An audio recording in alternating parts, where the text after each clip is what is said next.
बिस्मिल्लाहिर्रहमानिर्रहीम।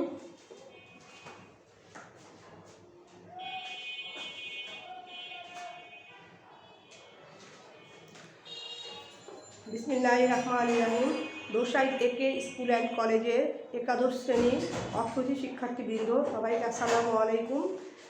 আজকে পড়াবো অর্থনীতি প্রথম পত্রের সংগঠন চ্যাপ্টারের এনজিও কাকে বলে, বাংলাদেশের প্রধান এনজিও এবং দাতা সংখ্যা, সংগঠক হিসেবে এনজিও এর ভূমিকা, এগুলো আজকে পড়াবো।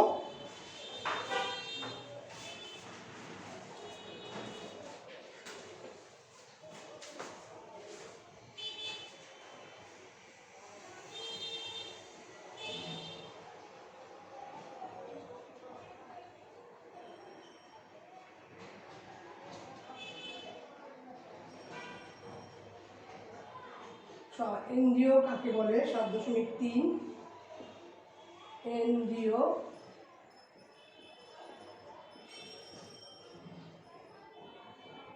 Non government organisation. এনজিওতে বাংলাদেশের প্রধান এনজিও সমূহ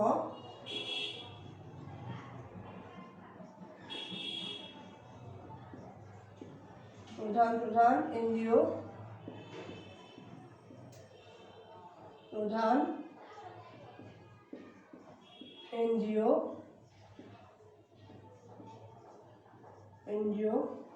আচ্ছা দেখো, বাংলাদেশের এনজিও কাকে বলে।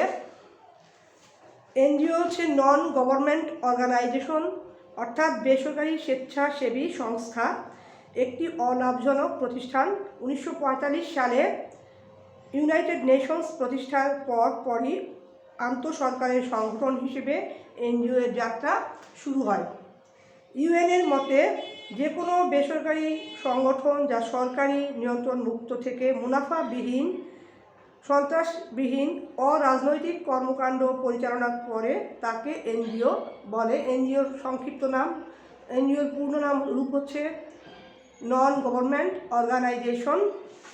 1961 সালের স্বেচ্ছাসেবী সংস্থা নিবন্ধীকরণ ও নিয়ন্ত্রণ আইন অনুযায়ী বলা যায়, এনজিও বলতে এরূপ এক স্বেচ্ছাসেবী প্রতিষ্ঠান নির্দেশ করে যা জনগণের চাঁদা ও সাহায্যে স্বেচ্ছায়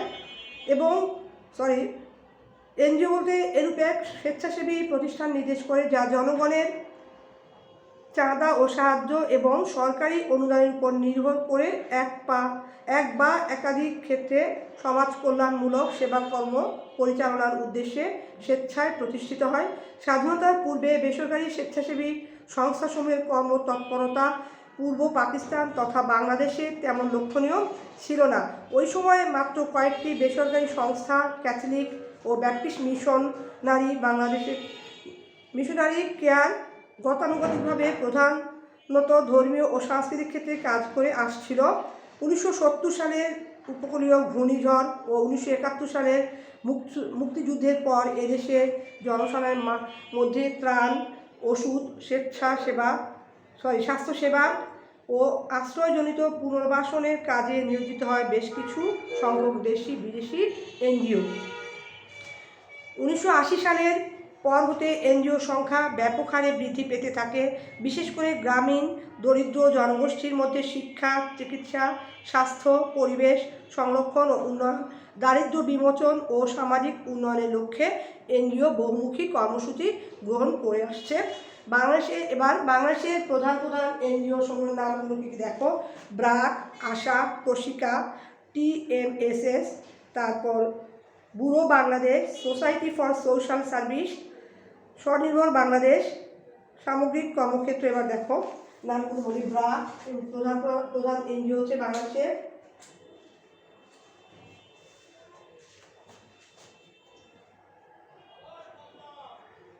BRAC, ASA, Proshika,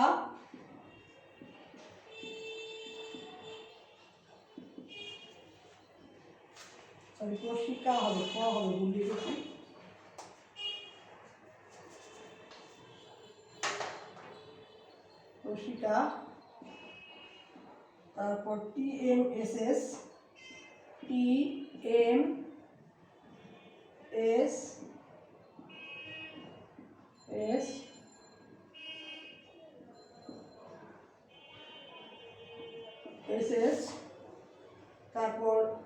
Buro Bangladesh, bureau Bangladesh,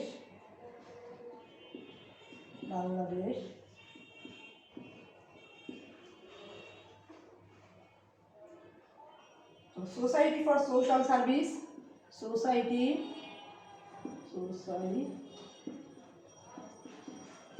for social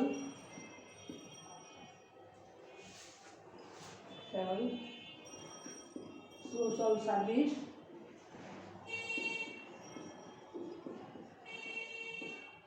তারপর হচ্ছে স্বনির্ভর বাংলাদেশ, স্বনির্ভর বাংলাদেশ।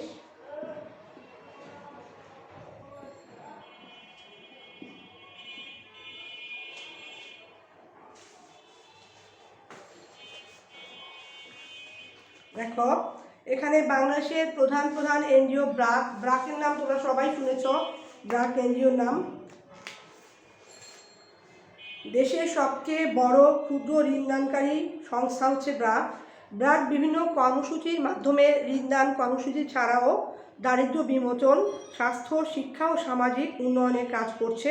বিশেষত সামাজিকভাবে বঞ্চিত ও বিভিন্ন ক্ষুদ্র গোষ্ঠীর মানুষ, যেমন অতি দরিদ্র, চরবাসী, দুস্থ নারী, অবসরপ্রাপ্ত ও ছাঁটাইকৃত সরকারি শিল্প প্রতিষ্ঠানের কর্মচারীদের বিভিন্ন ধরনের ক্ষুদ্র ঋণ এবং প্রশিক্ষণ প্রদান করা হয় ব্রাক এনজিওর মাধ্যমে। তারপর আশা, আর্থ সামাজিক উন্নয়নে 1978 সালে আশা প্রতিষ্ঠিত হয়। আশা বর্তমানে সর্ববৃহৎ আত্মনির্ভর দ্রুত বর্ধমান ক্ষুদ্র ঋণদানকারী সংস্থা হিসেবে বিশ্বে প্রতিষ্ঠা লাভ করেছে। আশার ইনোভেটিভ, স্বল্প ব্যয় ও টেকসই ক্ষুদ্র ঋণ কর্মসূচির মডেল হিসেবে পরিচিতি লাভ করেছে আশা। প্রশিকা এনজিও 1975 সালে মানিকগঞ্জের কয়েকটি গ্রামে প্রশিক্ষার কার্যক্রম চালু বা সূচিত হয়েছিল। পরে 1976 সালে সংস্থাটি আনুষ্ঠানিকভাবে বৃহত্তর পরিসরে কাজ শুরু করে। TMSS কর্মক্ষেত্রে দারিদ্র্য দূরীকরণ, আর্থসামাজিক অবস্থার উন্নয়ন ও নারীর ক্ষমতায়নের জন্য এই সংস্থাটি কাজ করে যাচ্ছে। ব্যুরো বাংলাদেশ 1990 সালে টাঙ্গাইল জেলায় এর কার্যক্রম শুরু হয়। বর্তমানে 64 জেলায় 406টি উপজেলায় এর কার্যক্রম বিস্তৃত। ব্যুরো বাংলাদেশের সোসাইটি ফর সোশ্যাল সার্ভিস অর্থাৎ SSS সংক্ষেপে, অর্থাৎ সোসাইটি ফর সোশ্যাল সার্ভিস বলা হয়। সমাজের দরিদ্র, অবহেলিত ও অধিকার বঞ্চিত নারী, পুরুষ ও শিশুদের দারিদ্র্য বিমোচন, অধিকার আদায় ও তাদের শিক্ষা ও স্বাস্থ্য সম্পর্কে সচেতনতা সৃষ্টিসহ সমন্বিত সেবা নিশ্চিতকরণের মাধ্যমে টেকসই উন্নয়নের লক্ষ্যে 1986 সালে SS আত্মপ্রকাশ করে, অর্থাৎ সোসাইটি ফর সোশ্যাল সার্ভিস আত্মপ্রকাশ করে। এবার আসুন স্বনির্ভর বাংলাদেশ। 1975 সালের সেপ্টেম্বর মাসে এই সংগঠন আত্মপ্রকাশ করে। প্রতিষ্ঠা লাভের পর কৃষি ও বন মন্ত্রণালয়ের সাথে সংযুক্ত একটি সেল হিসেবে কাজ শুরু করলেও 1985 সাল থেকে নিবন্ধিত এনজিও হিসেবে কতিপয় সমন্বিত কর্মসূচির মাধ্যমে গ্রামের তৃণমূল জনগোষ্ঠীর আর্থসামাজিক উন্নয়নে কাজ করে যাচ্ছে এই স্বনির্ভর বাংলাদেশ। এখন এই যে BRAC, ASA, Proshika, Buro Bangladesh, society for social service, Swanirvar Bangladesh, TMSS যে এনজিওগুলোর কথা বর্ণনা করলাম, এগুলো কোথায় কোথায় কাজ করে, অর্থাৎ সামগ্রিক কর্মক্ষেত্র, অর্থাৎ কোন কোন ক্ষেত্রে কোন এনজিও কতটুকু কাজ করে বা এগুলো দাতা সংস্থা কারা, সেই বিষয়ে আলোচনা করব। সামগ্রিক কর্মক্ষেত্র, বর্তমানে বাংলাদেশে কর্মরত এনজিও সমূহ বহুমুখী উন্নয়নধর্মী কার্যক্রমের অংশ হিসেবে বিগত বছরগুলোতে যেসব কার্যক্রম গ্রহণ ও বাস্তবায়ন করছে তার মধ্যে উল্লেখযোগ্য হল সমন্বিত পল্লী উন্নয়ন, পরিবার পরিকল্পনা,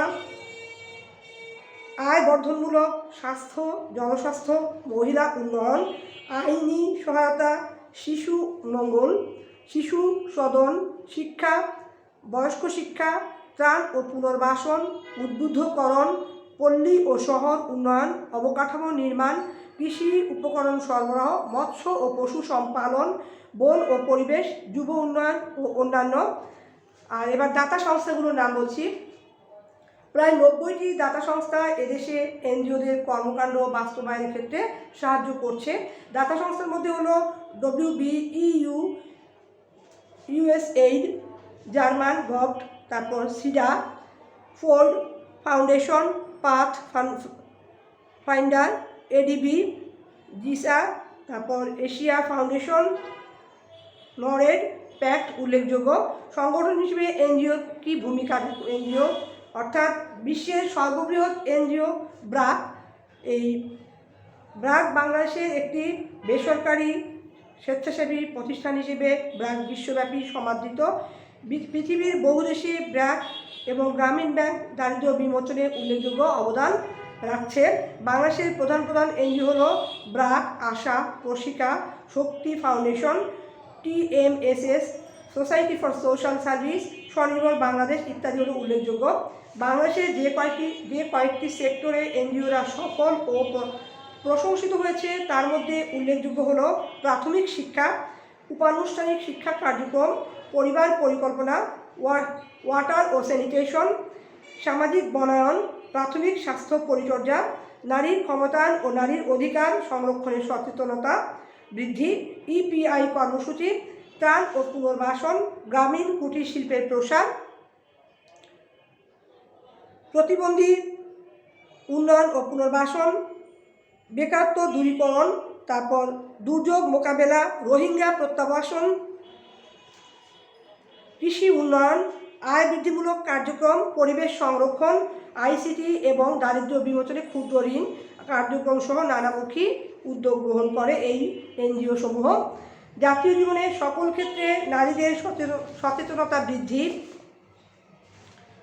নারীর ক্ষমতায়ন, নারী নির্যাতন বন্ধ, নারী পাচার প্রতিরোধ, কর্মক্ষেত্রে নারীর নিরাপত্তা বিধান এবং অর্থনৈতিক কর্মকাণ্ডের মূল স্রোতধারায় নারীর পূর্ণ অংশগ্রহণ নিশ্চিত করা সহ নারীর সামগ্রিক আর্থসামাজিক উন্নয়নে এনজিও এর ভূমিকা অনস্বীকার্য। এর পরোক্ষ ফল হল সচেতনতা বৃদ্ধির মাধ্যমে প্রাথমিক ও মাধ্যমিক শিক্ষার স্তরে জেন্ডার বৈষম্য বিলোপ করে ছেলে ও মেয়ে শিক্ষার্থীদের মধ্যে সংখ্যাসাম্য অর্জনে শ্রীলঙ্কার পর একমাত্র বাংলাদেশই সক্ষম হয়েছে। স্বল্পোন্নত দেশের কাতারভুক্ত বাংলাদেশের মতো মাথাপিছু আয় রয়েছে এমন অন্য কোনো দেশ এর সাফল্য অর্জন করতে পারেনি। এছাড়া দারিদ্র্য বিমোচনের লক্ষ্য নিয়ে প্রতিষ্ঠিত ক্ষুদ্র ঋণ প্রতিষ্ঠানগুলো ঋণদান এনজিও তাদের ঋণদান কর্মসূচির মাধ্যমে দেশে দরিদ্র জনগোষ্ঠীর জন্য ব্যাপক ভিত্তিক কর্মসংস্থান সৃষ্টি করেছে। মাইক্রো ক্রেডিট রেগুলেটরি অথরিটি অর্থাৎ MRA, এম হচ্ছে মাইক্রো ক্রেডিট, RA হচ্ছে authority credit micro credit regulatory authority কর্তৃক 31 ডিসেম্বর 2018 সালে অর্থাৎ 18 পর্যন্ত মোট 811টি প্রতিষ্ঠানকে ক্ষুদ্র ঋণ কার্যক্রম পরিচালনার সনদ প্রদান করা হয়েছে। এসব এনজিও সমূহ ক্ষুদ্র ঋণ প্রদান ও তত্ত্বাবধানের মাধ্যমে ক্ষুদ্র ঋণ প্রদান এবং তত্ত্বাবধানের মাধ্যমে সামাজিকভাবে বঞ্চিত শ্রেণী বিভিন্ন ক্ষুদ্র গোষ্ঠীর কোটি কোটি মানুষ এই সুবিধা ভোগ করে দারিদ্র্য বিমোচন, স্বাস্থ্য, শিক্ষা এবং সামাজিক উন্নয়ন প্রভৃতি খাতে টেকসই অর্থনৈতিক উন্নয়নের দিকে ধাবিত হচ্ছে। এর বাইরে কোনো ক্ষুদ্র ঋণ প্রতিষ্ঠান রয়েছে অতি দরিদ্র দের মাঝে অর্থাৎ 0.0 থেকে 5% হারে সার্ভিস চার্জ ঋণ প্রদান কার্যক্রম। এছাড়া দুর্যোগ পরবর্তী ক্ষয়ক্ষতি থেকে ঋণ গ্রহীতাদের সুবিধা দেওয়ার জন্য কোনো প্রতিষ্ঠানে রয়েছে কিস্তি মওকুফ সহ বিশেষ ঋণ প্রদান কার্যক্রম। জলবায়ু পরিবর্তনজনিত ঝুঁকি মোকাবিলায় জনগণকে সচেতন করা, পরিবেশ সংরক্ষণ ও উন্নয়নে অংশীদারিত্বমূলক কার্যক্রম গ্রহণেও এনজিওদের ভূমিকা যথেষ্ট প্রশংসার দাবিদার।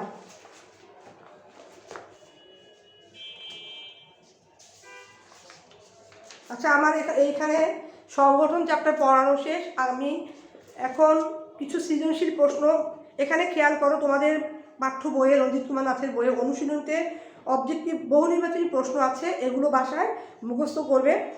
বাসায় পড়বে এগুলো। তারপর সৃজনশীল প্রশ্ন দেখো, এখানে যদি তোমরা গাইড কিনতে চাও গাইড তো লাগবে, কারণ শুধু বই থেকে বলে তো হবে না, প্রশ্ন বোর্ডের প্রশ্ন পেতে হলে গাইড লাগবে। গাইড কিনবে, পাঞ্জেরি গাইড কিনবে, নতুন সংস্করণ যেটা এবছর প্রকাশিত হয়েছে সেটা কিনবে, পাঞ্জেরি গাইড কিনবে। তাহলে এই চ্যাপ্টারে এখন সৃজনশীল প্রশ্ন আমি আলোচনা করব সংগঠন চ্যাপ্টারের।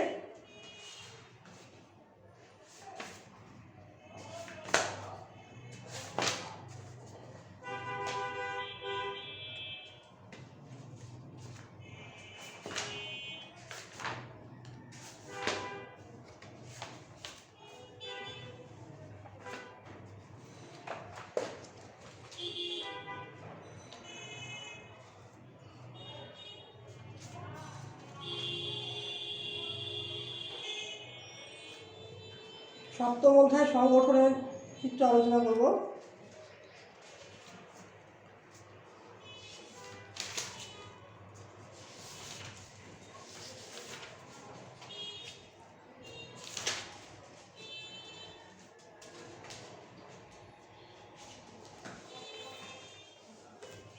দেখো এবার সংগঠনের একটা সৃজনশীল উদ্দীপক আলোচনা করছি।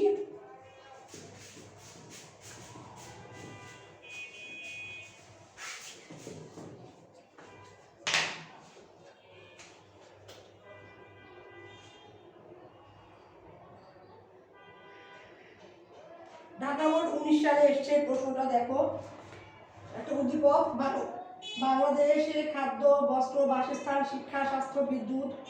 উদ্দীপকটা লিখে দিচ্ছি, দেখো বাংলাদেশে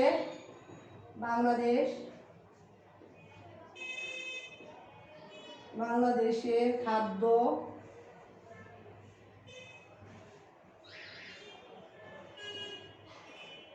বস্ত্র, শিক্ষা,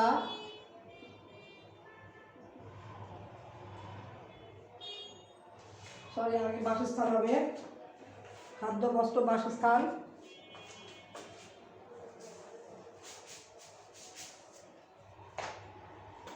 বাংলাদেশে খাদ্য, বস্ত্র, বাসস্থান, শিক্ষা,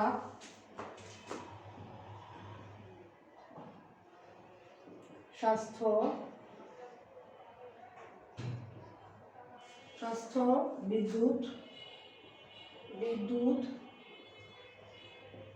যোগাযোগ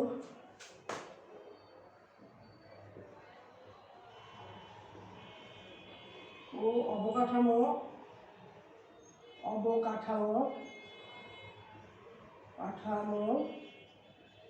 ইত্যাদি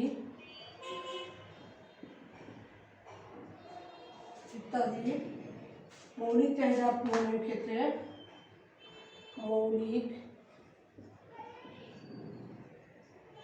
চাহিদা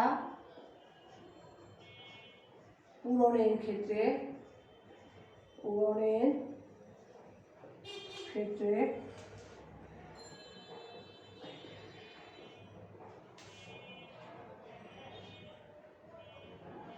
প্রত্যক্ষ বা পরোক্ষভাবে সরকারি খাত প্রদান ভূমিকা পালন করে। প্রত্যক্ষ বা পরোক্ষভাবে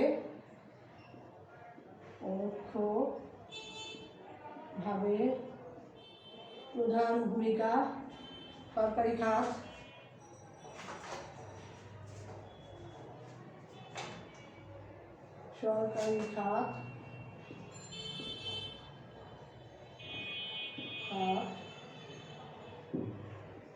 প্রধান ভূমিকা পালন করে।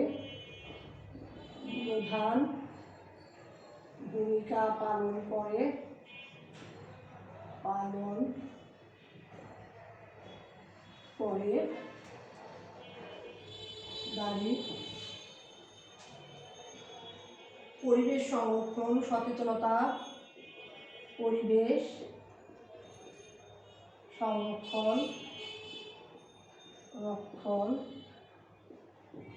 সচেতনতা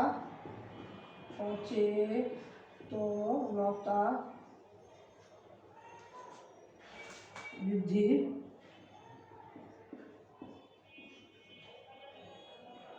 নারীর ক্ষমতায়ন,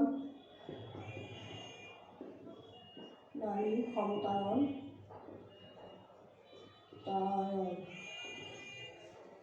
ক্ষমতায়ন ইত্যাদি ক্ষেত্রে কাজ করলেও, ইত্যাদি ক্ষেত্রে কাজ করলেও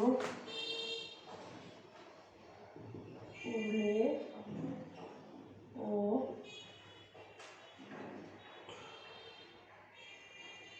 অধিকাংশ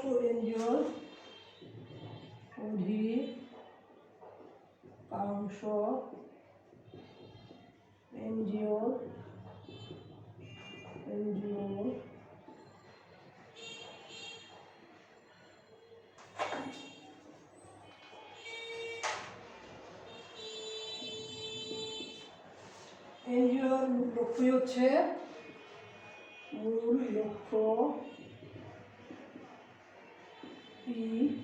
হচ্ছে ক্ষুদ্র ঋণ, ক্ষুদ্র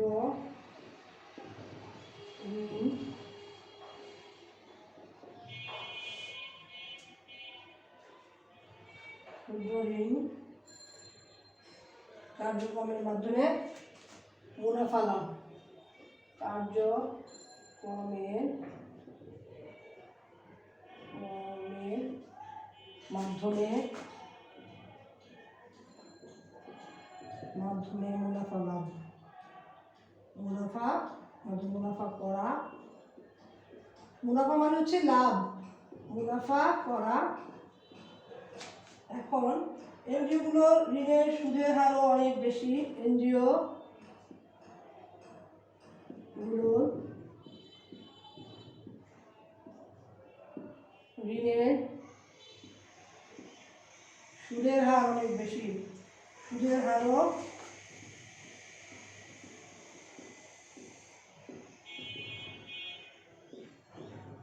অনেক বেশি,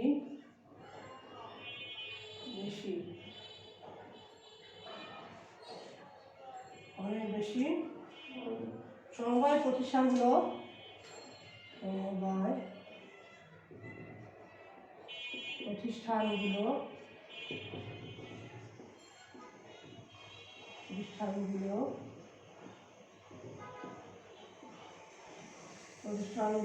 সঠিক নিয়ম কানুন মেনে চললে, সঠিক নিয়ম কানুন মেনে চললে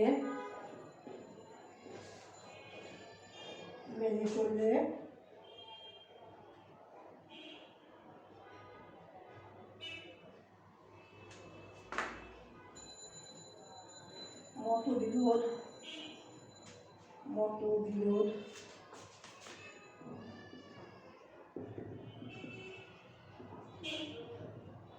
পরিহার করলে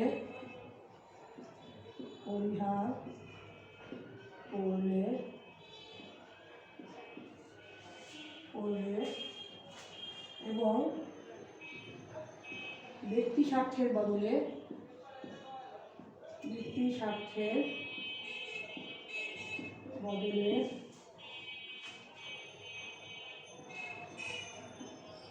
সমষ্টিগত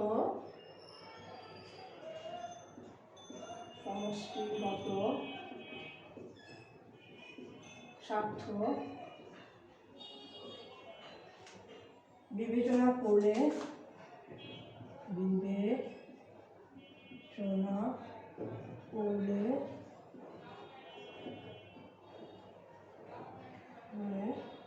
সাধারণ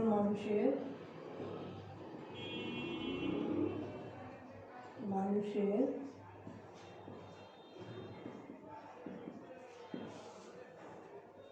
অনেক উপকার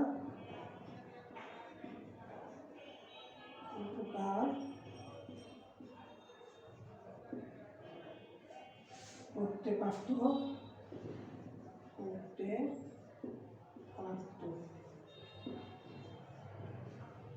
তবে দুর্নীতি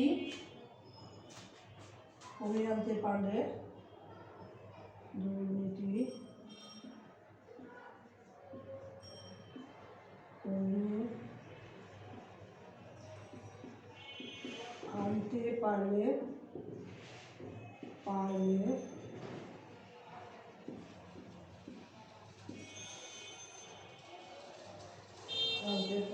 সরকারি খাতি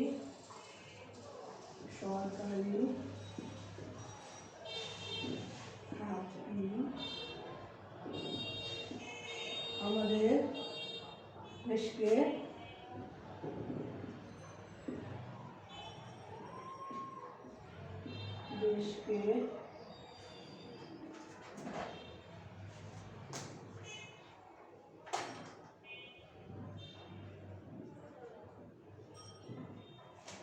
অনেক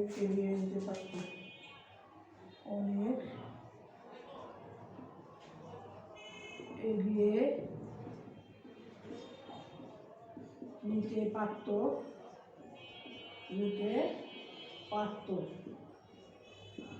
এখন দেখো এটা ঢাকা বোর্ড 19 সালে এসে, এই প্রশ্নটা ঢাকা বোর্ড 19 সালে এসছে, ঢাকা বোর্ড 2019 সালে এসছে এই প্রশ্নটা। উদ্দীপকটা দেখো ক নাম্বার আছে, সমবায় কি, সংগঠন কি, এক নম্বর প্রশ্ন আছে। 2 নম্বর খ নম্বরে আছে বাংলাদেশের উদ্যোক্তায়ী সংগঠনের অন্যতম চালিকা শক্তি ব্যাখ্যা করো। উদ্যোক্তায়ী সংগঠনের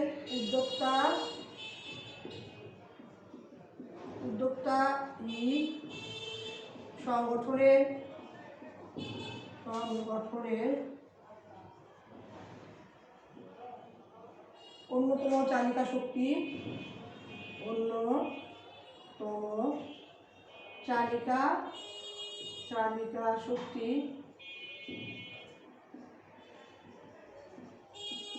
ব্যাখ্যা করো।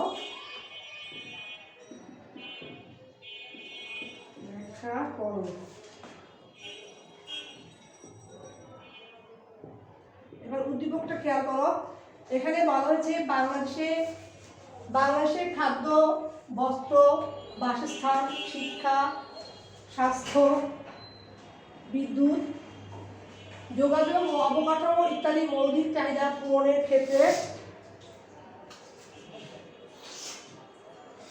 প্রত্যক্ষ বা পরোক্ষভাবে সরকারি খাত প্রধান ভূমিকা পালন করে। পরিবেশ সংরক্ষণ, সচেতনতা বৃদ্ধি, নারী ক্ষমতায়ন ইত্যাদি ক্ষেত্রে কাজ করেও অধিকাংশ এনজিওর মূল লক্ষ্য হচ্ছে ক্ষুদ্র ঋণ কার্যক্রমের মাধ্যমে মুনাফা করা। এনজিওগুলো ঋণের সুদের হারও অনেক বেশি। সমবায় প্রতিষ্ঠানগুলো সঠিক নিয়মকানুন মেনে চললে, মতবিরোধ পরিহার করলে এবং ব্যক্তি স্বার্থের বদলে সমষ্টিগত স্বার্থ বিবেচনা করলে সাধারণ মানুষের অনেক উপকার করতে পারত। তবে দুর্নীতি কমিয়ে আনতে পারলে সরকারি খাতি বা আমাদের দেশকে অনেক এগিয়ে নিতে পারত। এই উদ্দীপকটা ঢাকা বোর্ড 19 সালে এসছে। এখন ক নম্বর প্রশ্ন, জ্ঞানমূলক প্রশ্ন, সংগঠন কি? এই প্রশ্নটা বই থেকে সরাসরি উত্তরটা লেখা যাবে। আমরা জানি যে উৎপাদনের উপকরণ 4টি, ভূমি, শ্রম, মূলধন ও সংগঠন।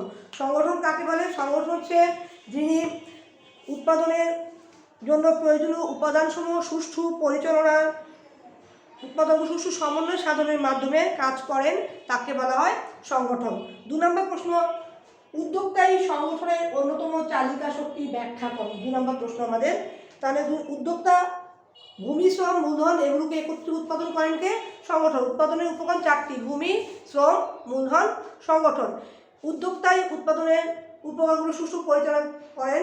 কীভাবে করেন? তাকে উৎপাদনের ঝুঁকি বহন করতে হয়, অর্থাৎ উৎপাদনের লাভ হতে পারে, লোকসান হতে পারে। এই ঝুঁকিগুলো তিনি মাথায় নিয়ে উৎপাদন কাজটাকে সুষ্ঠুভাবে সমন্বয় সাধনের মাধ্যমে তার পরিচালনা করে থাকেন, তার বুদ্ধিমত্তা এবং দক্ষতার সাহায্যে। এখন যেহেতু ব্যাখ্যা করা বলা হয়েছে, উদ্যোক্তায়ী সংগঠনের অন্যতম চালিকা শক্তি ব্যাখ্যা করো, তাহলে আমরা লিখব কি? উৎপাদনের উপকরণগুলোকে সংগঠনের মাধ্যমে সমন্বয় করে উৎপাদন কাজটি সঠিকভাবে পরিচালনা করলে একজন সফল উদ্যোক্তা সংগঠন এক কর্ম নৈপুণ্য বস্তুগত নয়,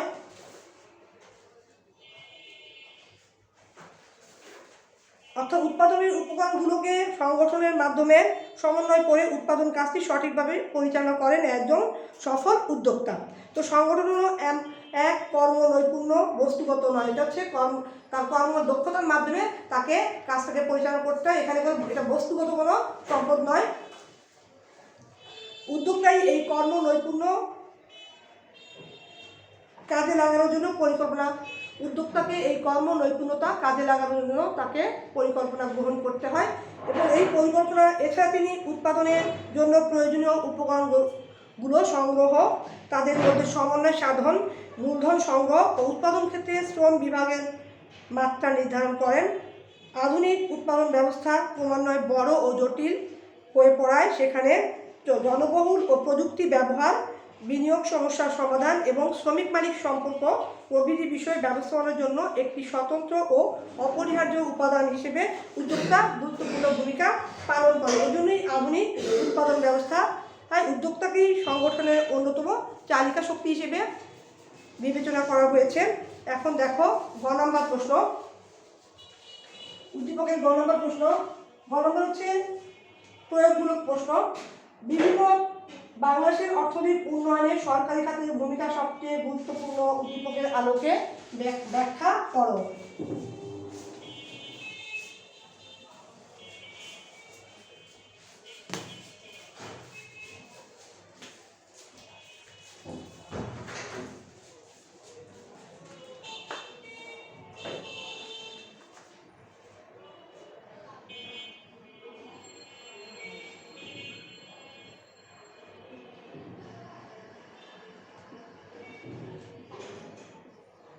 অর্থনৈতিক উন্নয়নে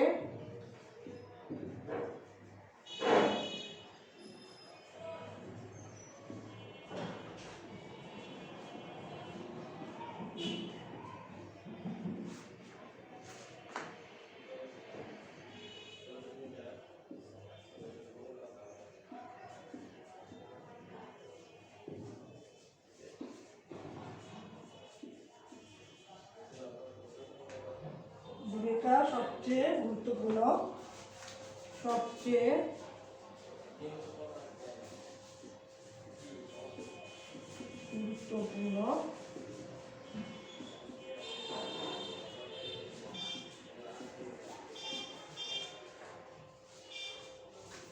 উদ্দীপকের আলোকে ব্যাখ্যা করো।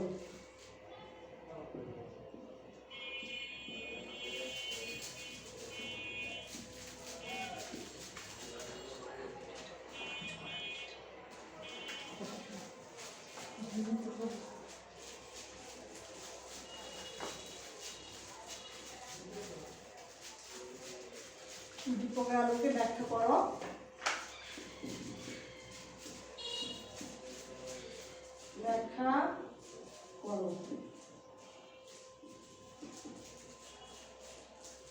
দেখো এখানে গ নম্বর হচ্ছে প্রয়োগমূলক প্রশ্ন। এখানে বলা হয়েছে বাংলাদেশের অর্থনৈতিক উন্নয়নে সরকারি খাতের ভূমিকা সবচেয়ে গুরুত্বপূর্ণ, উদ্দীপকের আলোকে ব্যাখ্যা করো।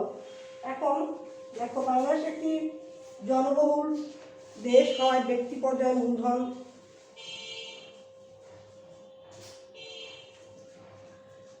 আগেই বলে নেই, বাংলাদেশ একটি জনবহুল দেশ হয়, এখানে ব্যক্তি পর্যায়ে মূলধন স্বল্পতার কারণে অর্থনৈতিক উন্নয়নে সরকারি খাতের ভূমিকা বেশ গুরুত্বপূর্ণ। কারণ বাংলাদেশে মিশ্র অর্থব্যবস্থা বিদ্যমান থাকায়, অর্থাৎ আমাদের গণতান্ত্রিক রাষ্ট্রে মিশ্র অর্থব্যবস্থা বিদ্যমান থাকায় সরকারি উদ্যোগের পাশাপাশি বেসরকারি উদ্যোগও পরিলক্ষিত হয়। তবে বেসরকারি খাতের পরিসর খুবই সীমিত। ভারী শিল্প স্থাপন বেসরকারি উদ্যোগে গ্রহণ এখনও এদেশে খুবই সীমিত। ভারী শিল্প স্থাপনে বেসরকারি উদ্যোগে এখনও এদেশে ব্যাপক প্রসার ঘটেনি, কিন্তু মূলধন নিবিড় শিল্প বা ভারী শিল্প স্থাপন একটি দেশের অর্থনৈতিক উন্নয়নে গুরুত্বপূর্ণ ভূমিকা পালন করে। তাই এদেশের শিল্প স্থাপনে সরকারকে এগিয়ে আসতে হবে। এজন্য দেশে ধনী গরিবের বৈষম্য দেখা যায়। অর্থাৎ বেসরকারি উদ্যোগে মূল লক্ষ্য হলো মুনাফা অর্জন করা। তাই দেশের উন্নয়ন করতে হলে সরকারকে সবচেয়ে বেশি এগিয়ে আসতে হবে এবং সরকারি ভূমিকা এখানে সবচেয়ে গুরুত্বপূর্ণ। বেসরকারি উদ্যোগের মূল লক্ষ্য হলো মুনাফা অর্জন করা। এই জন্য দেশে ধনী গরিবের বৈষম্য দেখা দেয়। এছাড়া তাদের উদ্দেশ্য মুনাফা অর্জন হওয়ায় যে মুদ্রাস্ফীতির সৃষ্টি হয় তা নিয়ন্ত্রণে সরকারি প্রতিষ্ঠানগুলো গুরুত্বপূর্ণ ভূমিকা পালন করে। উদ্দীপকে দেখা যায় বাংলাদেশে এনজিওগুলোর কার্যক্রম খুবই সীমিত, অর্থাৎ খাদ্য, বস্ত্র, বাসস্থান, শিক্ষা, স্বাস্থ্য, বিদ্যুৎ যোগাযোগ ও অবকাঠামো নির্মাণ ইত্যাদি মৌলিক চাহিদা পূরণের ক্ষেত্রে প্রত্যক্ষ পরোক্ষ সরকারি খাত প্রধান ভূমিকা পালন করে আমরা দেখতে পাচ্ছি। কিন্তু এনজিওর মূল লক্ষ্য কি? লক্ষ্য হচ্ছে ক্ষুদ্র ঋণ কার্যক্রমের মাধ্যমে তাদের মুনাফা করা, অর্থাৎ মুনাফা মানে লাভ হচ্ছে এনজিও মূল লক্ষ্য। তাহলে দেশের অর্থনৈতিক উন্নয়নে, অবকাঠামো উন্নয়নে, বাসস্থান, শিক্ষা, খাদ্য, বস্ত্র, স্বাস্থ্য খাতের উন্নয়ন সবকিছুই সরকারকে এগিয়ে আসতে হবে। আর এখানে সরকারের ভূমিকাই সবচেয়ে বেশি, অর্থাৎ ভারী শিল্প স্থাপন করতে গেলে সরকারকে এগিয়ে আসতে হবে। আর বেসরকারি উদ্যোগে যদি ভারী শিল্প স্থাপন করা তেমন একটা প্রসার ঘটেনি, যদি করা হয় তাহলে দেখা যাবে তাদের লক্ষ্য থাকে মুনাফা অর্জন করা, অর্থাৎ লাভ করা, জনগণের স্বার্থ রক্ষা করা নয়। আর বেসরকারি উদ্যোগের ফলে দেখা যায় যে দেশে ধনী গরিবের বৈষম্য দিন দিন আরও বৃদ্ধি পাচ্ছে। এবং এছাড়া এই মুনাফা অর্জনের কারণে মুদ্রাস্ফীতির সৃষ্টি হয়। এই মুদ্রাস্ফীতি নিয়ন্ত্রণের জন্য তখন সরকারকে এগিয়ে আসতে হয়। সরকার মুদ্রাস্ফীতি নিয়ন্ত্রণে গুরুত্বপূর্ণ ভূমিকা পালন করে থাকে। উদ্দীপকে দেখা যায় বাংলাদেশে এনজিওগুলোর কার্যক্রম খুবই সীমিত। এদের মূল উদ্দেশ্য হলো ক্ষুদ্র ঋণ কার্যক্রমের মাধ্যমে মুনাফা অর্জন করা। কিন্তু একটি দেশের অর্থনৈতিক উন্নয়নের জন্য ক্ষুদ্র পরিসরে ঋণ চিন্তা করলে চলবে না। আবার সমবায় সহ অন্যান্য বেসরকারি প্রতিষ্ঠানগুলোর অনিয়ম ও উচ্চ মুনাফার আকাঙ্ক্ষার কারণে কিছু ক্ষেত্রে ব্যক্তি স্বার্থ অর্জিত হলেও জাতীয় স্বার্থ এখানে বিঘ্নিত হয়। সমবায় সমিতির মাধ্যমে দেখা যাচ্ছে যে এখানে আবার সমবায় কারবারের কথা বলা হয়েছে। এখানে সঠিক নিয়মকানুন মেনে চললেও মতবিরোধ পরিহার করলে ব্যক্তি স্বার্থের বদলে সমষ্টিগত স্বার্থ এখানে বিবেচনা করা হয় না করলেও দেখা যায় যে এখানে সমবায় কারবারের মাধ্যমে কিছু ব্যক্তির ক্ষুদ্র স্বার্থ পূর্ণ হলেও জাতীয় স্বার্থ এখানে বিঘ্নিত হয়। তাই বাংলাদেশে খাদ্য, বস্ত্র, শিক্ষা, বাসস্থান, শিক্ষা, স্বাস্থ্য, বিদ্যুৎ, যোগাযোগ ও অবকাঠামো ইত্যাদি মৌলিক চাহিদা পূরণের ক্ষেত্রে সরকারি অবকাঠামো নির্মাণে সরকারকে প্রত্যক্ষ ও পরোক্ষভাবে গুরুত্বপূর্ণ ভূমিকা রাখতে হয়। এবার আসুন ঘ নম্বরে উচ্চতর দক্ষতার প্রশ্ন।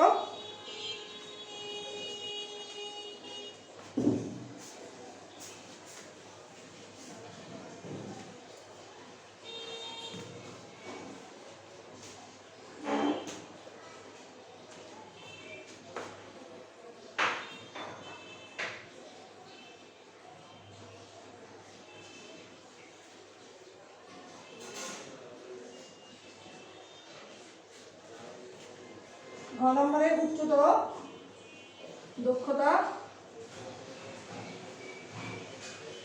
বিভিন্ন প্রতিষ্ঠানের যৌথ উদ্যোগে কিভাবে আমাদের উন্নতি দেশকে এগিয়ে দিতে পারে। বিভিন্ন প্রতিষ্ঠানের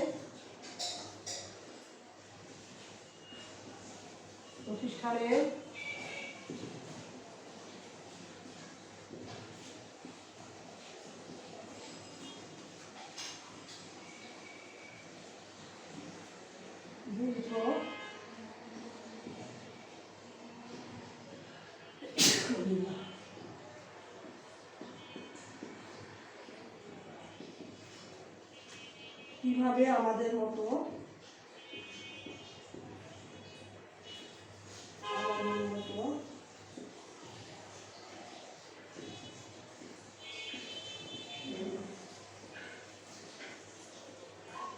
উন্নয়নশীল দেশ এগিয়ে যেতে পারে।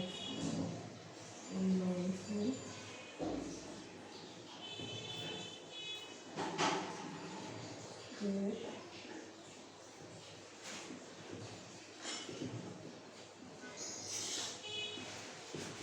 যেতে পারে। উদ্দীপককে বিশ্লেষণ করো।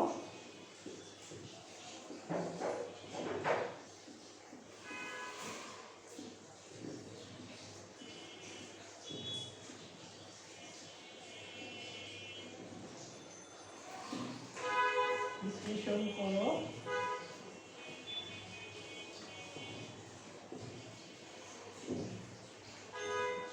দেখো এটা হচ্ছে 4 নাম্বার। ঘ নম্বর প্রশ্নে বলা হয়েছে বিভিন্ন প্রতিষ্ঠানের যৌথ উদ্যোগে কিভাবে আমাদের মতো উন্নয়নশীল দেশ এগিয়ে যেতে পারে, উদ্দীপকের আলোকে বিশ্লেষণ করো। তাহলে আমরা উদ্দীপকটা আমরা দেখি, এখানে কী কী বলা হয়েছে। বাংলাদেশের খাদ্য, বস্ত্র, বাসস্থান, শিক্ষা, স্বাস্থ্য, বিদ্যুৎ, যোগাযোগ, অবকাঠামো ইত্যাদি মৌলিক চাহিদা পূরণের ক্ষেত্রে প্রত্যক্ষ বা পরোক্ষভাবে সরকারি খাত প্রধান ভূমিকা পালন করে। তারপর বলা হয়েছে পরিবেশ সংরক্ষণ, সচেতনতা বৃদ্ধি, নারীর ক্ষমতায়ন ইত্যাদি ক্ষেত্রে কাজ করলেও অধিকাংশ এনজিওর মূল লক্ষ্য হচ্ছে ক্ষুদ্র ঋণ কার্যক্রমের মাধ্যমে মুনাফা করা। এনজিওগুলোর এই ক্ষুদ্র ঋণের সুদের হারও অনেক বেশি। তারপর বলা হয়েছে এখানে তাদের সরকারি খাতের কথা বলা হয়েছে, তারপর এনজিওর কথা, তারপর সমবায়, তিনটা জিনিস। সমবায় প্রতিষ্ঠানগুলো সঠিক নিয়মকানুন মেনে চললেও তাদের মতবিরোধ পরিহার করলে, অর্থাৎ বিভিন্ন ব্যক্তির বিভিন্ন মত থাকে সমবায় সমিতির সদস্যদের মধ্যে, সেই মতবিরোধটা পরিহার মানে ত্যাগ করা, বা মতবিরোধটা যদি ত্যাগ করে এবং ব্যক্তি স্বার্থের বদলে সমষ্টিগত স্বার্থ বিবেচনা করলে, অর্থাৎ সমষ্টিগত মানে সবার কথা বলা হয়েছে একসাথে, সমষ্টিগত স্বার্থ বিবেচনা করলে সাধারণ মানুষের অনেক উপকার করতে পারত। তবে দুর্নীতি কমিয়ে আনতে পারলে সরকারি খাতে আমাদের দেশকে অনেক এগিয়ে নিতে পারত। এখন তাহলে আমাদের ঘ নম্বর প্রশ্ন, উচ্চতর দক্ষতা, বিভিন্ন প্রতিষ্ঠানের যৌথ উদ্যোগে কিভাবে আমাদের মতো উন্নয়নশীল দেশ এগিয়ে যেতে পারে, উদ্দীপকের আলোকে ব্যাখ্যা করো। তাহলে আমরা এখানে উদ্দীপকে দেখতে পাচ্ছি তিনটা খাতের কথা আছে, সরকারি আর এনজিও এবং সমবায় প্রতিষ্ঠানের কথা বলা হয়েছে। তাহলে এই যে উদ্দীপকের আলোকে আমরা যদি উচ্চতর দক্ষতায় প্রশ্নের আনসার দিতে চাই, তাহলে আমাদের কী করতে হবে, এই উভয় খাতেরই মানে গুণাগুণ এবং দোষগুলো পরিহার করে কিভাবে দেশকে উন্নতির দিকে এগিয়ে নেওয়া যায় সেভাবে আমাদেরকে আনসারটা লিখতে হবে। তাহলে আমরা বলবো বিভিন্ন সরকারি ও বেসরকারি প্রতিষ্ঠানগুলোর যৌথ উদ্যোগে কিভাবে বাংলাদেশের মতো উন্নয়নশীল দেশ এগিয়ে যেতে পারে তা হলো উদ্দীপকের আলোকে আলোচনা করা হলো। প্রথম প্যারায় আমরা লিখব, যেহেতু 4 নাম্বার, এটা ভাগ করে লিখতে হবে। তারপর লিখব একটি দেশের দ্রুত অর্থনৈতিক উন্নয়নের জন্য সরকারি ও বেসরকারি উভয় উদ্যোগের প্রয়োজনীয়তা ব্যাপক, অর্থাৎ সরকারি এবং বেসরকারি উভয় উদ্যোগের প্রয়োজনীয়তা ব্যাপক। বাংলাদেশের মতো উন্নয়নশীল দেশ বেসরকারি উদ্যোগ সীমিত হলেও দেশের বিশেষত গ্রামীণ অর্থনৈতিক উন্নয়নে গুরুত্বপূর্ণ ভূমিকা পালন করে। বাংলাদেশে এনজিওগুলো দারিদ্র্য বিমোচন ও কর্মসংস্থান সৃষ্টির জন্য বিভিন্ন ধরনের পদক্ষেপ গ্রহণ করছে। এর মধ্যে উল্লেখযোগ্য হলো জনসংখ্যা নিয়ন্ত্রণে পরিবার পরিকল্পনা কর্মসূচিতে পরোক্ষভাবে অংশগ্রহণ, জনস্বাস্থ্যের উন্নয়নের জন্য খাদ্য ও পুষ্টি বিষয়ক জ্ঞানদান, বিভিন্ন পেশার জন্য কারিগরি শিক্ষা ব্যবস্থা, আত্মকর্মসংস্থানের জন্য ক্ষুদ্র ঋণ কার্যক্রম ইত্যাদি। এছাড়াও এনজিওগুলো গ্রামের বেকার যুবক যুবতীদেরকে মাছ চাষ, ফল ও ফুলের বাগান তৈরি, হাঁস মুরগি পালন ও তার প্রশিক্ষণ, স্থানীয় সম্পদ ব্যবহার করে কুটির শিল্প স্থাপন, পানের বরজ তৈরি, মৌমাছি চাষ ইত্যাদি ক্ষেত্রে হাতে কলমে শিক্ষা ও প্রশিক্ষণের ব্যবস্থা করে। এবার আসো, তাহলে আমাদের সরকারি খাতে আলোচনা গেল, এবার এনজিওর আলোচনা। তারপর হলো সমবায় প্রতিষ্ঠান। সমবায় প্রতিষ্ঠানগুলো ব্যক্তি স্বার্থের পরিবর্তে সমষ্টিগত স্বার্থ বিবেচনায় নিয়ে বৃহদায়তনে উৎপাদন পরিচালনা করতে পারে। এতে দেশীয় সম্পদের সুষম বন্টন হবে, মধ্যস্থ ব্যবসায়ী দৌরত্ব হ্রাস পাবে এবং সর্বোপরি সামাজিক উন্নয়ন দ্বারা দেশ এগিয়ে যাবে। অন্যদিকে উদ্দীপকে উল্লিখিত সরকারি প্রতিষ্ঠানের দুর্নীতি হ্রাস করতে পারলে, এখানে সরকারিদের দুর্নীতির কথা বলা হয়েছে, দুর্নীতি হ্রাস করতে পারলে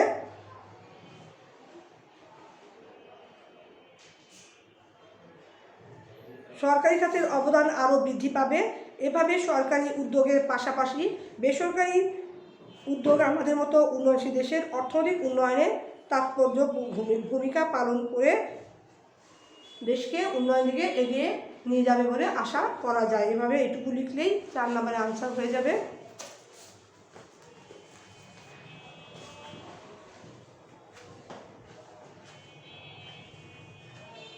45 মিনিট 28 সেকেন্ড।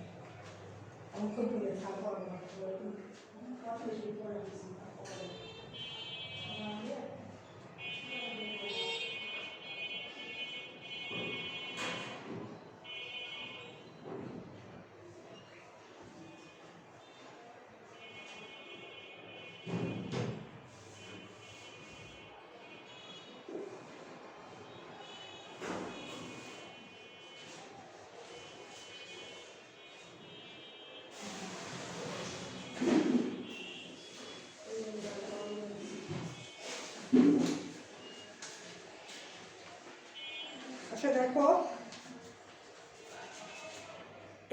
লেকচারটা ইউটিউব দোসাই কলেজ সাবার অনলাইন কলেজ, এখানে সার্চ দিলে পেয়ে যাবে লেকচারটা। আজকে লেকচারটা হচ্ছে সংগঠন চ্যাপ্টারে পড়িয়েছি এনজিও কাকে বলে, এনজিওর কার্যাবলী আর কী কী এনজিও আছে বাংলাদেশে, এবং একটা সৃজনশীল প্রশ্ন পড়িয়েছি উদ্দীপক সহ, ঢাকা বোর্ড 19 সালে এসছে।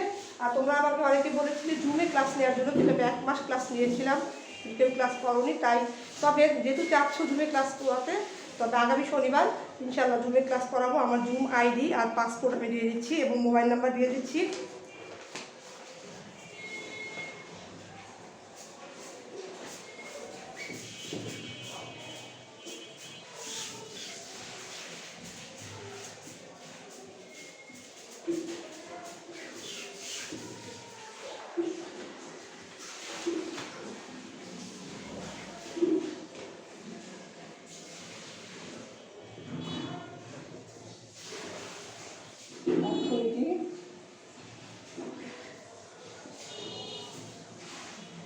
শামীমা বিনতে মজিদ,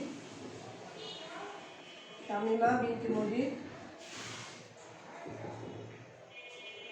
বিনতে মজিদ, জুম আইডি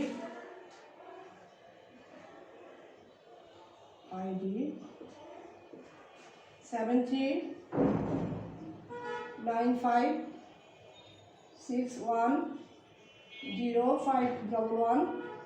এটা হচ্ছে আমার জুম আইডি নাম্বার। আর পাসপোর্ট হচ্ছে পাসপোর্ট 1234। মোবাইল নাম্বার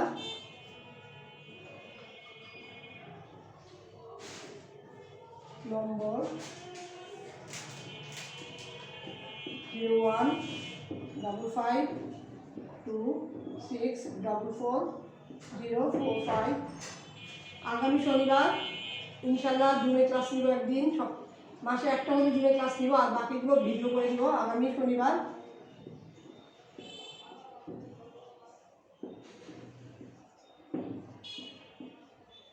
জুমে ক্লাস হবে, ক্লাস নিব।